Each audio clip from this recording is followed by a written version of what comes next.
quelque chose de terrible qu'il va dire, c'est la solitude. Et alors, le livre de Job est d'une poésie absolument extraordinaire, comme souvent les livres de la Bible.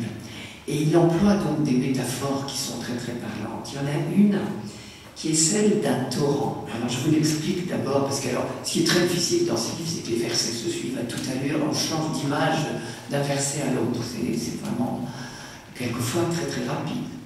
Il imagine que ses amis étaient comme un torrent, il avait été dans le temps passé, ils étaient comme un torrent, et vous savez, les torrents en montagne, ils gonflent, quand il y a la débâcle, il va appeler ça la débâcle, la fonte des neiges. Alors les torrents, là, c'est formidable. Hein. Alias, c'est quand tout allait bien. La fonte des neiges, c'était quand moi j'étais dans mon opulence, et ma beauté, et ma prospérité. Et puis, la fonte des neiges, ça n'a qu'un temps, l'été est arrivé, les torrents, il n'y en a plus. Cherchez toujours, il n'y en a plus. Et bien, quand moi, la période difficile est arrivée, cherchez toujours, les amis, il n'y en a plus.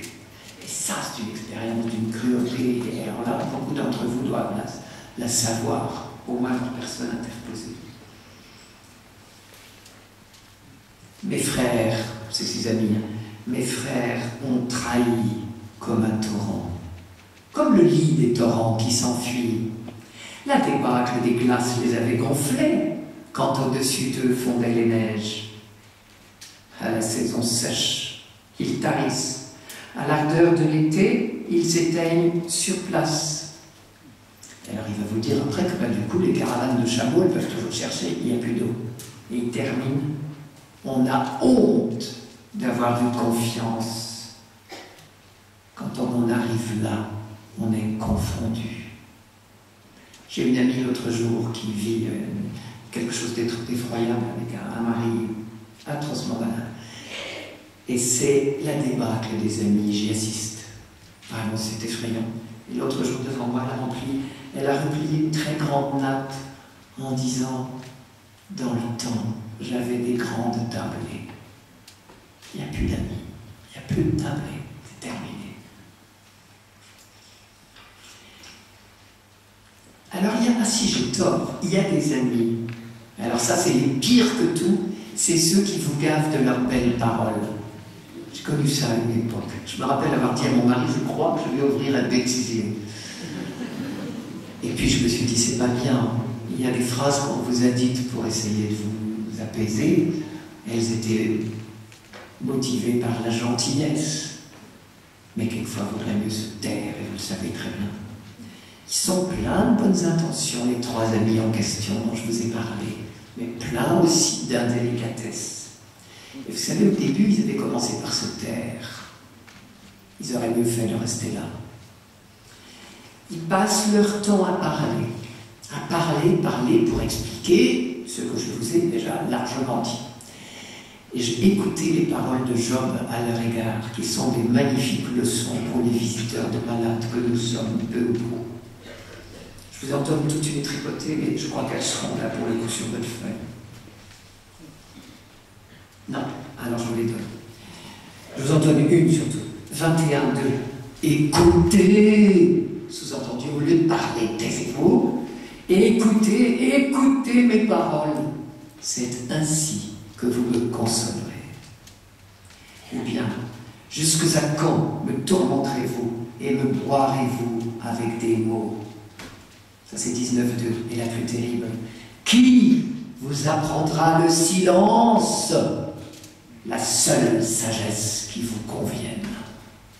Qui vous apprendra le silence? 13.5.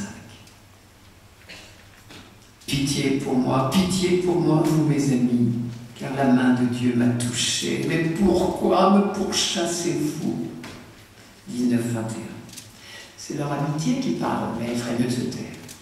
Il est affronté aussi, je vais aller très vite, à la perspective de la mort. Mais alors là, à l'époque, je vous ai dit que nous en sommes au temps de Job. À l'époque, au risque de vous surprendre, la mort n'est pas triste en soi. Pas du tout.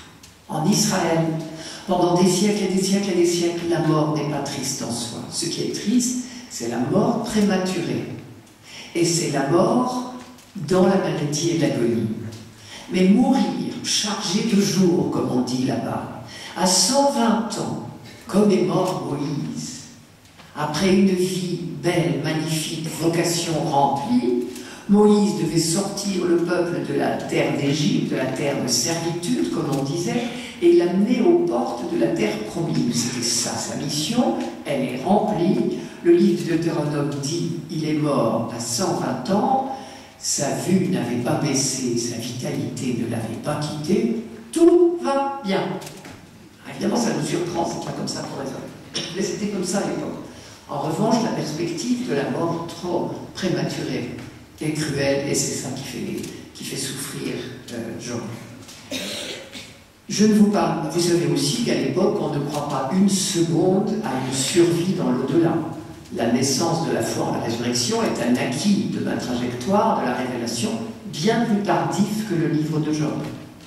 Dans le livre de Job, j'en reparlerai tout à l'heure, il n'y a pas une phrase qui parle de la résurrection, même si nous lisons certaines phrases aux funérailles, mais parce que nous les relisons à la lumière des acquis postérieurs de la trajectoire. La trajectoire ne s'est pas terminée avec Job, ça a continué au-delà, et nos frères juifs, bien avant Jésus de Nazareth, ont parlé de résurrection. Et à ce moment-là, eux-mêmes se sont mis à relire des phrases antiques en disant « Waouh, on ne savait pas si bien dit ». Job lui-même ne croit pas à la résurrection. Là, on en reparlera tout à l'heure. Mais qu'est-ce qu'un mortel? Ça veut dire la même chose en hébreu. Un homme, un fils d'Adam, qu'est-ce qu'un homme? Ne vous énervez pas. Qu'est-ce qu'un mortel pour en faire si grand cas? Pour fixer sur lui ton attention au point de l'inspecter chaque matin, de le tester à tout instant? Mais quand cesseras-tu de mes pieds? Me laisseras-tu avaler ma salive? Dans le genre, lâche-moi les baskets. Je fais un effet terrible, celui-là. Vous voyez ça? J'appelle ça du blasphème. Reprendre ma prière, des jours de bonheur, des jours d'intimité avec Dieu. C'est Israël qui parle. Hein? Reprendre ma prière d'émerveillement pour en faire une accusation féroce contre Dieu qui n'est plus qu'un espion. Dieu espion, vous vous rendez compte? Il y avait un autre psaume. Ah là, j'ai un vrai problème. C'est vraiment que la récréation est sonnée. Je ne cite plus qu'un verset. Il y avait un autre psaume. Vous voyez, c'est le micro qui me rappelle l'horloge. Le psaume que vous connaissez, que vous adorez. Parce qu'on le chante, celui-là, volontiers. Tu le scrutes, Seigneur, et tu sais. Tu sais quand je m'assois, tu sais quand je me lève. De très loin, tu pénètres mes pensées. Ah, vous connaissez ça. Tu me devances et me poursuis, tu m'en sers, tu as mis la main sur moi. Savoir prodigieux qui me dépasse, hauteur que je ne puis atteindre. Et pour dire que Dieu ne nous lâche jamais parce que nous sommes dans sa main, ce qui est quand même le plus grand de nos bonheurs, où donc aller loin de ton souffle? Où m'enfuir loin de ta face? Je gravis les cieux, tu es là. Je descends chez les morts, te voici. Je prends les ailes de l'aurore, je me pose au-delà des mers, et bien même là, ta main me conduit, ta droite me saisit. C'est pas beau ça. C'est l'émerveillement du croyant qui sait qu'il est dans les mains du bon Dieu, que c'est le meilleur endroit au monde. Qu'est-ce que Job en a fait de ce psaume d'émerveillement? Il en a fait un blasphème. Mais c'est le hurlement de la douleur. Ce que je sais depuis Siracide, c'est que dans ma douleur, mes larmes coulent sur les joues de Dieu. Voilà qui devrait nous déculpabiliser. Voilà ce que Job a fait de ce psaume. Si je vais à l'Orient, il n'y est pas. À l'Occident, je ne l'aperçois pas. Est-il occupé au Nord? Je ne peux l'y découvrir. Se cache-t-il au Midi? Je ne l'y vois pas. C'est-à-dire Dieu, on peut toujours courir, il n'en a rien à fiche de moi. Si ce n'est pas du blasphème. Je vais terminer là-dessus. Cette audace de Job, à elle toute seule, c'est déjà une leçon formidable du livre de Job. Ça veut dire que dans nos douleurs, dans nos révoltes, enfin plutôt dans nos douleurs, dans nos souffrances, dans nos angoisses, on a le droit de se révolter. On a le droit de tout dire, puisque ce livre est dit comme inspiré. Ça veut dire que je ne me culpabiliserai plus de n'avoir pas eu que des paroles pieuses dans les moments difficiles. Nous ne sommes pas que pieux. Nous sommes douloureux, point barre, quand on est douloureux. Et Dieu nous aime comme ça. Ne pas nous culpabiliser, et ne pas nous culpabiliser de la révolte de l'autre. Je me rappelle être allé chez une amie un matin. Son fils a été tué pendant la nuit par un chauffard. Un de ses copains qui avait bu 40 bières, une bouteille de whisky, ça ne me dit rien, dans une soirée trop arrosée. Le copain s'en est sorti. Le fils de mon ami est mort. Quand je suis arrivé, elle hurlait. Et elle hurlait contre Dieu, mais d'une manière abominable. Mais j'avais le Job. Je savais que Dieu l'entend, qu'il sait, qu'il connaît. Et c'est pas lui qui va se choquer. Vous avez droit à votre retrait, peut-être même à un déjeuner.